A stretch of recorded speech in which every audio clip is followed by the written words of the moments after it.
Assalamualaikum warahmatullahi wabarakatuh. Kami dari kelompok 4 yang beranggotakan saya Azhara Muharmah dan teman saya Gusniati. Jadi jadi di kelompok ini kami akan membahas mengenai Pancasila sebagai etika politik. Untuk itu, saya langsung saja ke slideshow-nya. Untuk slide pertama, kami akan membahas mengenai Pancasila sebagai etika politik. Kemudian yang selanjutnya, Pancasila. Yang pertama, kami akan menjelaskan terlebih dahulu apa sih itu Pancasila. Di sini kami memiliki 3 pembahasan mengenai Pancasila. Yang pertama, Pancasila sebagai dasar negara. Maksudnya bagaimana Pancasila sebagai dasar negara dijadikan pedoman dan tolak ukur kehidupan berbangsa dan bernegara. Jadi yang kita ketahui dengan kehidupan berpolitik, etika politik Indonesia itu pastilah tertanam dalam jiwa Pancasila, dalam jiwa yang berdasarkan Pancasila, yang berdasarkan sebagai dasar negara, seperti itu. Kemudian yang selanjutnya, Pancasila sebagai sistem filsafat, yang merupakan sumber dari segala penjabaran norma, entah itu norma hukum maupun norma moral. Nilai-nilai yang ada di dalam Pancasila dijabarkan dalam suatu norma yang jelas dan dijadikan pedoman. Norma tersebut meliputi norma moral dan norma hukum. Apa sih norma moral dan norma hukum itu? Norma moral itu adalah hal yang berkaitan dengan setiap tingkah laku manusia menurut ukuran baik dan buruknya. Sedangkan norma hukum itu adalah sistem peraturan dalam perundang-undangan yang berlaku di Indonesia. Kemudian pengertian yang ketiga yaitu Pancasila sebagai nilai etika.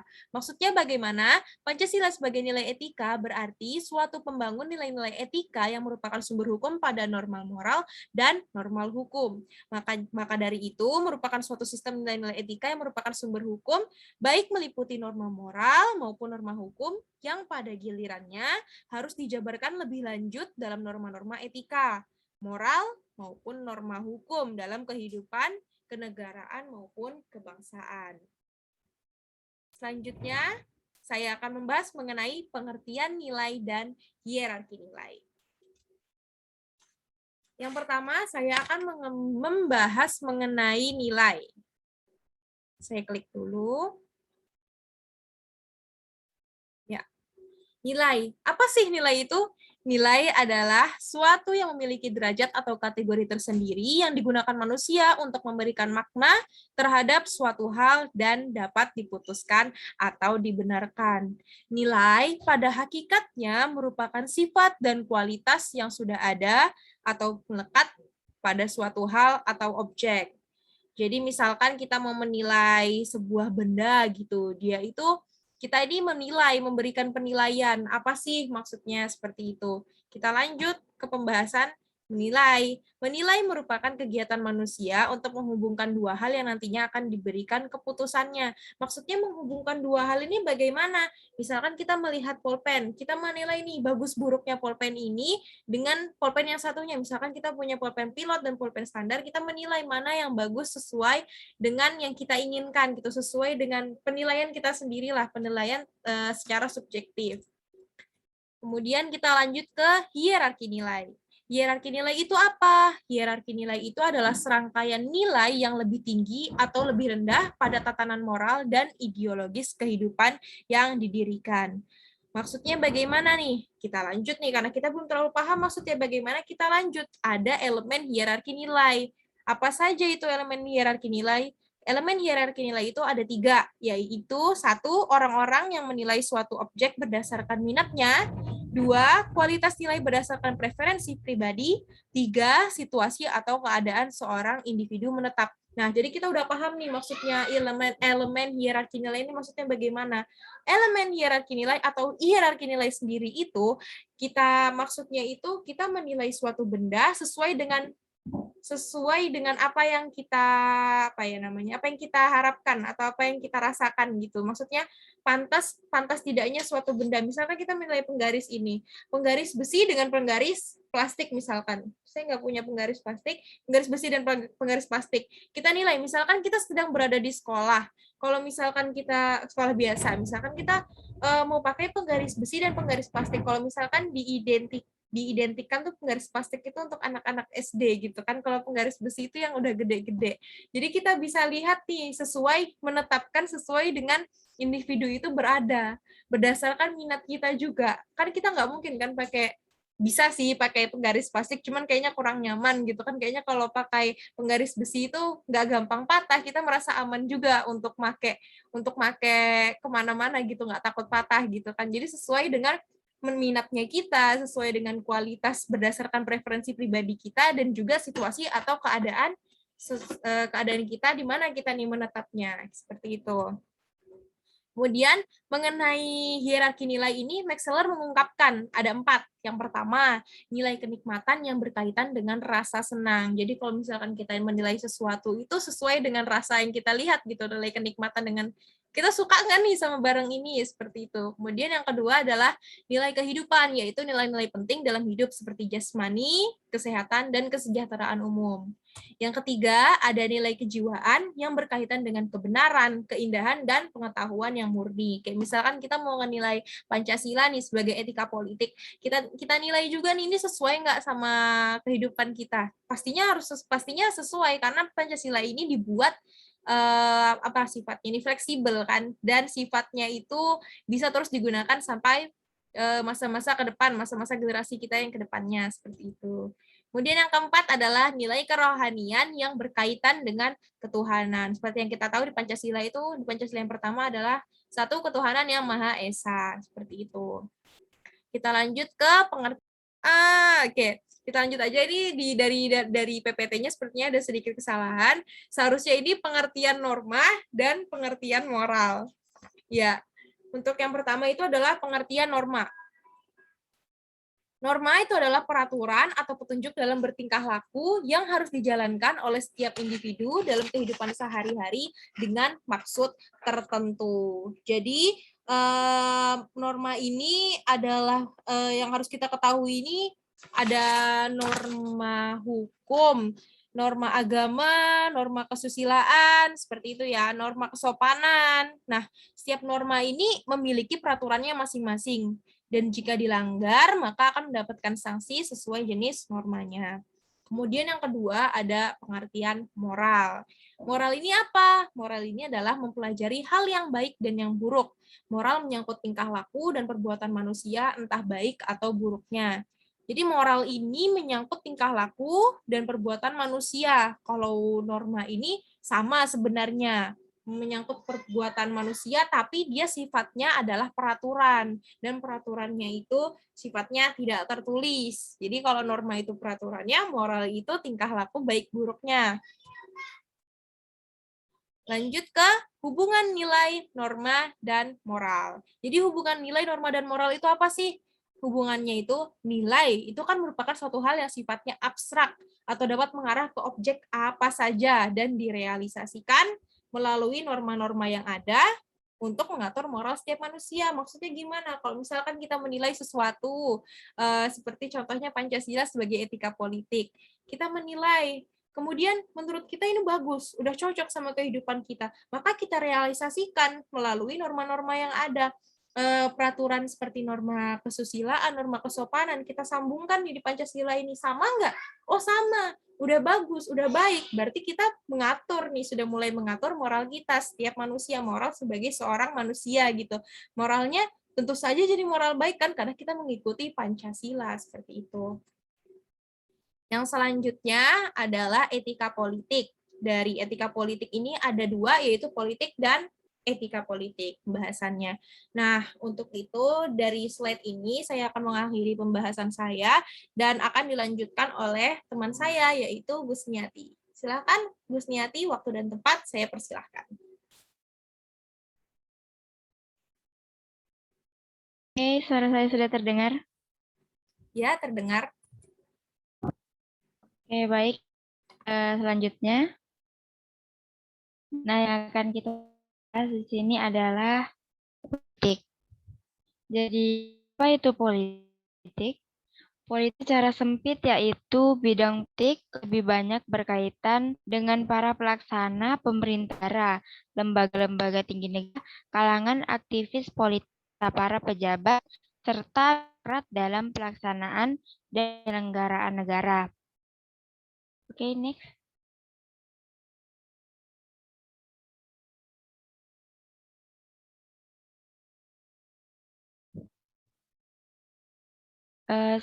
Tadi pengertian politik secara sekarang itu pengertian politik lebih luas, yaitu menyangkut seluruh unsur pembentuk suatu persatuan hidup yang disebut masyarakat negara atau warga negara. Nah, selanjutnya ada etika politik. Etika politik sendiri memiliki tujuan menjelaskan mana tingkah laku yang baik dan mana yang buruk.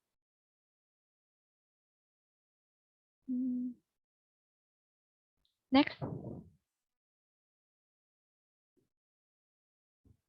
Etik sebenarnya lebih bersifat didasarkan pada undang-undang, konvensi, dan berupa aturan-aturan moral saja. Oke, next. Selanjutnya ada dimensi politis manusia, yaitu dijabarkan sebagai suatu kesadaran dari manusia akan dirinya sendiri sebagai dari masyarakat dan menentukan akan bagaimana kehidupannya sebagai satu kehidupan masyarakat serta ditentukan kembali tiap tindakannya. Di dalam kehidupan masyarakat, kita dapat mengetahui dua bentuk pemahaman manusia sebagai makhluk individu dan makhluk sosial. Paham individualisme merupakan awal mula atau cikal paham liberalisme yang memandang manusia sebagai individu bebas tanpa uluran tangan orang lain. Kurang atau mungkin memperhatikan lingkungan sekitarnya, masyarakat yang notabene individu ini termasuk di dalamnya. Dan ada pula paham kolektivisme yang menjadi awal mula komunisme yang memandang manusia murni sebagai makhluk sosial.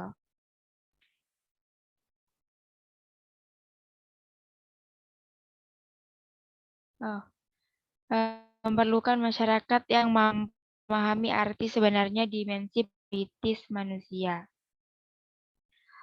Jadi dalam manusia jaminan atas kebebasan manusia, baik sebagai makhluk individu pun sosial, sulit dilaksanakan karena hanya benturan kepentingan di antara mereka hingga terdapat suatu kemungkinan jadinya anarkisme dalam masyarakat.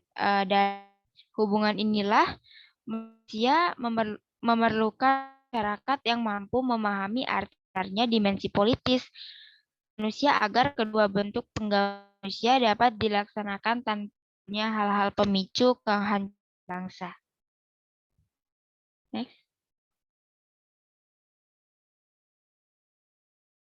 Nah, selanjutnya nilai-nilai Pancasila sebagai sumber etika politik. Yaitu pembahasannya ada, yaitu yang pertama nilai-nilai etik dan yang kedua ada contoh penerapannya. Next.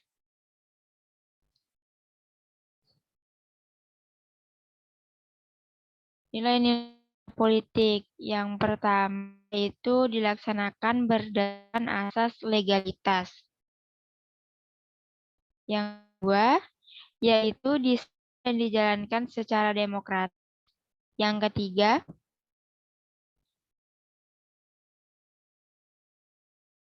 dilaksanakan berdasarkan prinsip-prinsip atau tidak bertentangan dengannya. Jadi yang pertama ini maksudnya itu setiap peraturan harus didasarkan pada peraturan perundangan yang berlaku. Kalau yang kedua itu keadilan dan sistem keputusan bersama. Kalau yang ketiga itu dilaksanakan berdasarkan prinsip-prinsip moral atau tidak bertentangan dengannya. Oke, lanjut yaitu contoh penerapannya yaitu di sini ada 4, yaitu pertama ada plural, yaitu kebebasan agama yang ada di Indonesia. Jadi seperti yang kita tahu, agama Indonesia itu yang diyakini ada 6. Nah, jadi kita sebagai warga negara Indonesia ini berhak apa yang kita percayai. Nah, dan kita untuk beribadah sesuai dengan agama kita yakini. Kedua yaitu yaitu kebebasan untuk menyampaikan pendapat. Jadi di sini kita sebagai warga negara ini memiliki hak untuk menyampaikan pendapat kita pun bertentangan, tetapi kita sampaikan dulu gitu nah ceritanya. Nah, yang ketiga yaitu demokrasi, yaitu penyelenggaraan pilihan umum. Yang keempat, yang terakhir yaitu diskriminasi atau keadilan sosial ya. Oke. Rakyat merupakan awal terbentuk kekuasaan negara. Oleh karena itu, pelaksanaan dan penyelenggaraan negara harus dikembalikan kepada rakyat sebagai pendukung pokok negara. Jadi kesimpulannya, udah ya tadi dibaca, udah ya. Jadi kesimpulannya, kembalikan kepada Azra Muharmah. Oke, terima kasih Saudari Gusniati atas pembahasannya. Karena ini akhir dari slide, dari kesimpulannya tadi adalah rakyat merupakan awal terbentuknya kekuasaan negara. Oleh karena itu, pelaksanaan dan penyelenggaraan negara harus dikembalikan kepada rakyat sebagai pendukung pokok negara. Nah, saran yang kami berikan untuk makalah ini dari semua pembahasan yang kita jelaskan tadi, sarannya adalah Pancasila seharusnya direalisasikan lebih dalam kepada masyarakat untuk mewujudkan masyarakat adil dan makmur sebagai bentuk kesinambungan usaha pemerintah, karena kekuatan politik suatu negara ditentukan dari kondisi pemerintahan yang absolut dengan adanya bentuk dukungan rakyat yang giat berusaha mencapai tujuan negara bersama-sama dengan kaitannya etika politik. Ya, itu saja pembahasan dari kami. Terima kasih atas perhatiannya. Untuk pertanyaan-pertanyaannya mungkin nanti bisa ditanyakan di kolom komentar atau mungkin melalui format WhatsApp. Begitu, saya Azhara Muharmah dan Saudari Gusniati menutup presentasi hari ini. Terima kasih. Wassalamualaikum warahmatullahi wabarakatuh. Assalamualaikum warahmatullahi wabarakatuh. Waalaikumsalam warahmatullahi wabarakatuh. Weh.